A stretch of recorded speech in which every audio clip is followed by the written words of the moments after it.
The year 2012 will be a year of decision for California. We'll decide on who will be the next president for the next 4 years. We'll decide on what steps we want to take to solve our economy. We'll even decide whether or not the LA porno industry will have to wear condoms in the future videos. But out of all the decisions that we'll have to make in California in the year 2012, I want to talk about Proposition 34. Proposition 34 is about repealing the California death penalty, which has been active since 1977. And before I start, I want to just start off by saying Prop 34 has nothing to do with the moral question of is killing a murderer wrong. It's about the fiscal issues. Right now, California is in a lot of debt. Now, to show you how much debt it is in, New York was the second runner-up in the highest debt in the nation, has a debt of $300 billion. California, which is number one, has a whopping debt of $617 billion. So right now, lawmakers everywhere in California are looking for ways to tighten up the budget, and Prop 34 is one of the products from that effort. And there's a lot of information going around from both sides of the fence, from the supporters to the opposition, on what's going to save more money and what's actually going to waste more money. And when the voters take all that information and line them up, right, it doesn't make sense. So today I'll be informing you on the costs associated with the death penalty. To do this, I'll go over the cost of incarceration, the cost of post-conviction, and the cost of trial. And so the cost of incarceration.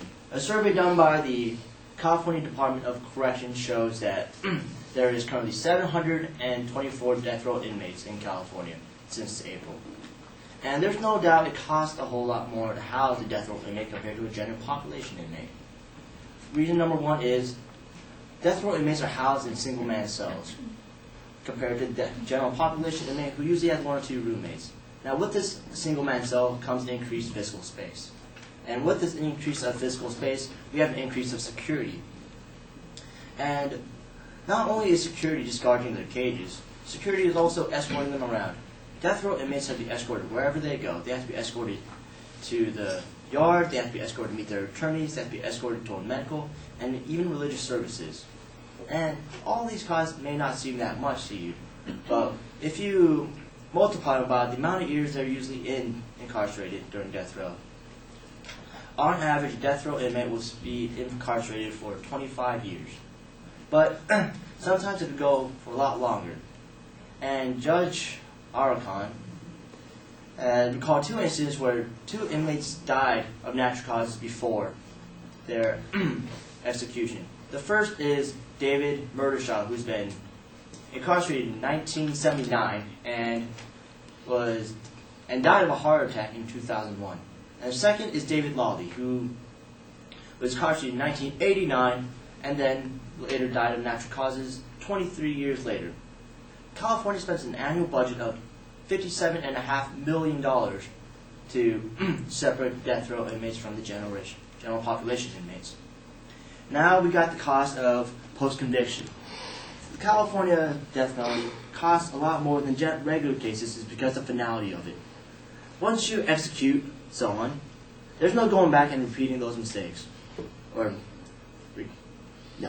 Anyway. There's no going back and fixing your mistakes. So, the United States Supreme Court mandates all states to take extra precautions whenever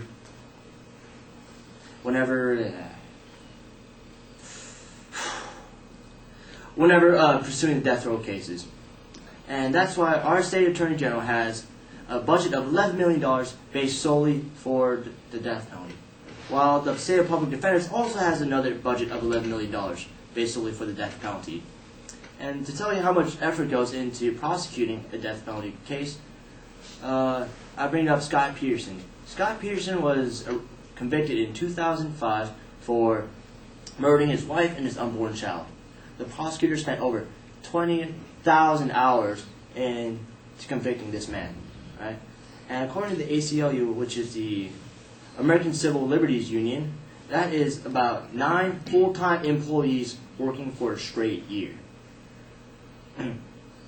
And on top of all those costs, California has spent another additional $12 million on pursuing these death row cases. Now we got the trial. One of the reasons why the trials are so expensive is the cost of the appeals. Now, usually death row inmates have three main sources for appeals, and that's what we'll be going over. The first is automatic. It is sent to the California Supreme Court whenever a death case row pops up and reviews whether it's even qualified for death row cases. Then we got the habeas corpus, which goes to the state and the federal level. Habeas corpus is a judicial mandate that prison officials has to take their inmates to court and see if they've been lawfully imprisoned or not. And determine from that, they determine whether to keep them there or to release them. And on average, California spends about $1 million per case on on the death row penalty. And slide. And here's a couple of charts that depicts the cost broken down from each death row case. And here we go. Majority of the case money goes to the defense or the prosecution. But there's also other costs, like the sheriffs, jury, and witnesses, protection. And okay. All right. So come this November, I hope you can make an informed decision, because in this speech I went over the cost of the incarceration, the cost of post-conviction, and the cost of trial. So come this November, whether you believe that the life without parole is not punishment enough, or whether you believe that the life without parole isn't punishment enough, now you can make an informed decision on which route we want to take in California. Thank you.